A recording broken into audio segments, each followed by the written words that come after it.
My husband looked me in the eyes after 20 years of marriage and said, "I only married you to take care of my mother." Then he slid a stack of divorce papers across the dining table as if he were passing the salt. By sunrise, everything he believed he controlled had begun to collapse. The room fell unnaturally quiet. The only sound was the slow ticking of the old wall clock. I'd polished every Sunday for nearly 2 decades. His mother sat in her favorite armchair by the window, wrapped in the soft blue blanket I had stitched for her years ago. She lowered her eyes, saying nothing. Whether it was shame or agreement, I couldn't tell. My fingers rested on the unsigned papers. They trembled only once before becoming perfectly still. 20 years, 20 birthdays I organized, 20 anniversaries I remembered alone, thousands of meals, endless doctor's appointments, sleepless nights beside his mother when fever stole her strength. I had learned every medication by color, every warning sign before she spoke a word. Somewhere along the way, everyone stopped calling it kindness. They simply called it my responsibility. My husband leaned back with a satisfied smile. The smile of someone convinced the hardest part was already over. "You've served your purpose," he said quietly. "Now I want my life." The words should have shattered me. Instead, they settled inside me like cold rain. I looked around the house I had transformed, from empty walls into a home filled with warmth. The polished wooden floors reflected the evening light. Family photographs lined the mantelpiece, every single one arranged by my hands. In almost every picture, I stood slightly behind everyone else, smiling. Invisible, useful, replaceable. He mistook my silence for defeat. He didn't notice that I wasn't crying. He didn't notice that I wasn't begging. Most importantly, he didn't notice that, for the first time in 20 years, I was seeing everything with perfect clarity. I'd been 27 when I married Daniel, old enough to recognize compromise, but still young enough to mistake sacrifice for love. He was charming in public, dependable on paper, and always just convincing enough to make me believe tomorrow would be different. His widowed mother, Eleanor, had welcomed me with tired eyes and gentle manners, and I genuinely wanted to become part of their family. When Eleanor's arthritis worsened, I quietly stepped into the role no one officially asked me to fill. I reduced my work hours, learned how to lift her safely without hurting her joints, memorized every specialist's instructions, and kept the household running so smoothly that everyone assumed it simply happened on its own. Daniel thanked me in front of friends, but at home he treated my effort like electricity, noticed only when it stopped. Over the years, my own dreams became smaller, while everyone else's comfort became my full-time occupation. Invitations disappeared because I was needed at home, promotions slipped away because someone had to be available for appointments. I told myself family came first, never realizing I was the only one making that choice. The cruelest part wasn't that they relied on me. It was that they slowly forgot I had ever been anything else. Daniel stopped asking what I wanted because he assumed the answer would always include him. He mistook my patience for dependence, my kindness for weakness, and my silence for surrender. He never imagined I had been quietly paying attention, keeping records, remembering conversations, and learning exactly who everyone became when they believed I had no choice but to stay. The insults were never loud enough for anyone else to notice. They arrived in quiet moments, wrapped in ordinary conversations where a raised eyebrow or a dismissive glance carried more weight than cruel words ever could. Whenever guests admired the house, Daniel accepted every compliment with an easy smile. "I've always been good at keeping things organized," he'd say, never once looking in my direction. I would refill coffee cups from the kitchen doorway, listening as though he were describing someone else's life. At family dinners, Eleanor would thank her son for taking such good care of her. Daniel would nod modestly while I cleared the plates beside them. If her eyes met mine, they drifted away just as quickly, as if gratitude had become too complicated to acknowledge aloud. Small decisions stopped including me. Vacations were discussed after they had already been booked. Furniture appeared in rooms I had arranged without anyone asking my opinion. Even my birthday became an afterthought, remembered only when social media reminded them. The pauses hurt more than the words. If I offered an idea, Daniel would let silence settle over the table before changing the subject. A week later, he would repeat the same suggestion as though it had just occurred to him, and everyone would praise his thoughtfulness. I stopped correcting him. People rarely notice the person who quietly keeps everything from falling apart. They only notice when something finally does. One evening, as I helped Eleanor into bed, I overheard Daniel laughing on the phone in the hallway. "I don't have to worry," he said with effortless confidence. "She'll never leave. She doesn't know how." His footsteps faded, leaving only the soft hum of the hallway light. I tucked the blanket around Eleanor's shoulders and stood there for a long moment, staring at the closed bedroom door. For the first time, I realized Daniel wasn't protecting our marriage. He was betting his entire future on the belief that I would never stop carrying limo. The divorce papers sat untouched on the dining table all night. By morning, the ink looked no different, but I did. I woke before sunrise, as I always had, and prepared Eleanor's medication, her breakfast, and the tea she liked with a single slice of lemon. Habit guided my hands, but something inside me had quietly changed. For the first time in 20 years, I wasn't asking myself how to keep this family together. I was asking whether it had ever truly included me. As I carried the tray to Eleanor's room, she reached for my hand. "You've been good to me," she whispered, her voice thinner than I had ever heard it. Better than either of us deserved. She didn't say she was sorry. She didn't have to. That single sentence confirmed what I had suspected all along. They hadn't failed to notice my sacrifices. They had simply grown comfortable benefiting from them. When I returned to the dining room, Daniel was already dressed for work, impatiently tapping a pen against the unsigned papers. "Just sign them," he said without looking up. "There's no reason to make this difficult." I studied his face, searching for hesitation, regret, or even guilt. There was none, only certainty.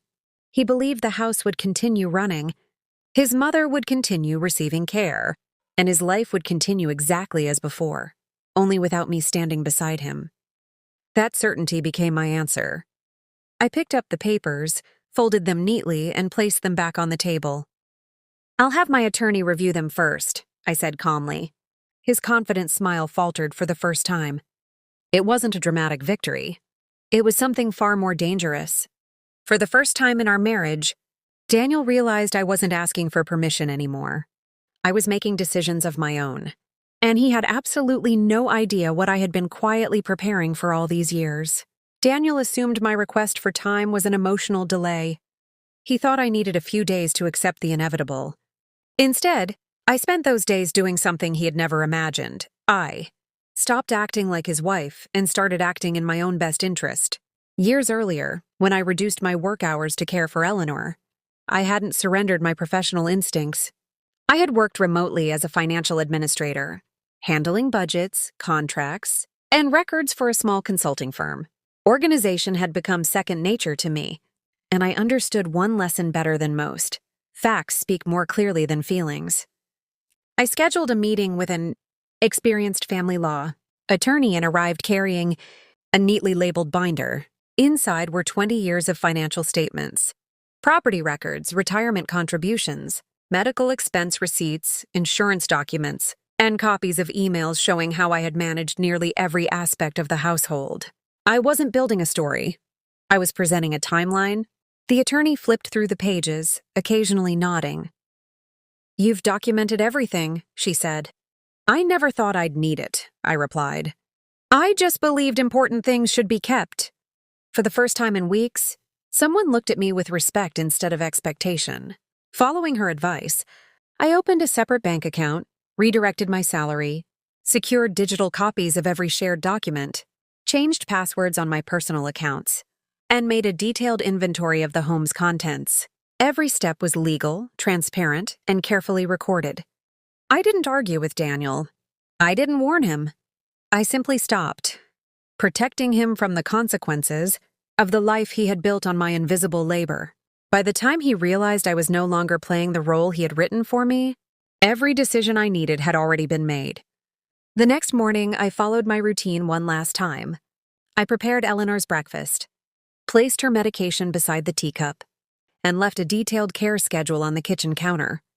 Every doctor's appointment, prescription refill, physical therapy exercise, emergency contact.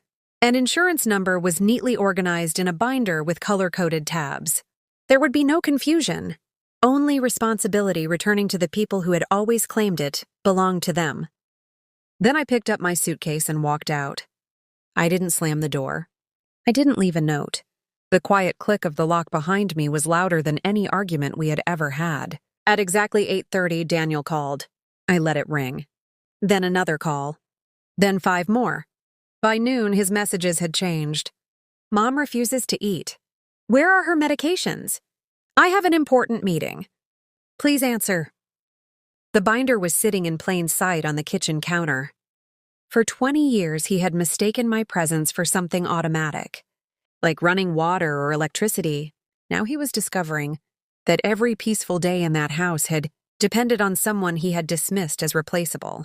Late that afternoon, my attorney forwarded a copy of Daniel's voicemail. His voice no longer carried certainty, only panic. He wanted to postpone the divorce. He said we could work things out. He promised counseling, vacations, and a fresh start. I listened to the message once before deleting it. Nothing in his words sounded like love. It sounded like inconvenience. From the window of my small apartment, I watched the evening sun settle behind the city skyline. My phone finally stopped ringing, and for the first time in years, the silence belonged to me. Some worlds don't collapse with explosions. Sometimes they fall apart because the one person holding every piece together quietly decides to let go. The weeks that followed revealed truths no argument ever could. Daniel exhausted his vacation days trying to manage the routine he had always dismissed as simple. Neighbors, who had once praised him for being such a devoted son, began noticing the missed pharmacy pickups, the canceled appointments, and the hurried grocery runs. No one accused him of being cruel. They simply saw for the first time who had quietly carried the weight all those years. Eleanor called me only once. I understand why you left, she said softly. I wish I had found the courage to say something sooner. There was sadness in her voice, but no anger. We ended the conversation with mutual respect, acknowledging that some regrets arrived too late to change the past. Friends who had drifted away slowly reached out. They admitted they had always assumed I preferred staying home because that was the story Daniel told. Hearing that hurt, but it also reminded me how easily a person's identity can disappear when someone else controls the narrative. As the divorce moved forward, people stopped asking why I had left. They began asking how I had endured it for so long. That question mattered more than they realized. For years, I believed my worth came from how much I could give without asking for anything in return. Walking away forced me to discover a different truth. Love that depends on your silence isn't love at all. It's convenience wearing a familiar face. If my story means anything, it isn't because one marriage ended. It's because countless people quietly disappear inside. Relationships where they are appreciated only for what they do, never for who they are. No one should have to lose themselves just to be called family. Months later, I realized the greatest surprise wasn't that I had survived the divorce. It was how peaceful life became once I stopped carrying burdens that had never truly belonged to me. I accepted a full-time leadership position with the consulting firm where I had quietly built my career for years. The confidence I once poured into everyone else's lives finally had somewhere of its own to grow. I rented a small house with large windows and filled it slowly, not with expensive furniture, but with things chosen because they made me smile. Every room reflected a decision that belonged to me alone. The divorce was finalized. Without the dramatic courtroom battle Daniel had expected, facts had done their work.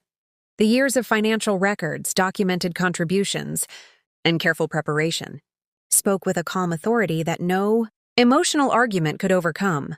In the end, the settlement acknowledged the life I had helped build, even if my marriage never had. Sometimes Daniel still crossed my mind, not with anger but with quiet understanding. He had mistaken loyalty for obligation and devotion for permanence. By the time he understood the difference, the lesson had already cost him the life he thought would always be waiting at home. I no longer measured my worth by how indispensable I could become to someone else. Real love, I discovered, doesn't require you to disappear so another person can shine. It makes room for both people to be seen. When people ask how I found the strength to leave after 20 years, I tell them the truth. I didn't wake up brave one morning. I simply grew tired of living as someone else's invisible answer. The day I chose myself, I didn't destroy anyone's world. I merely stopped holding together a world that had been falling apart long before. I walked away,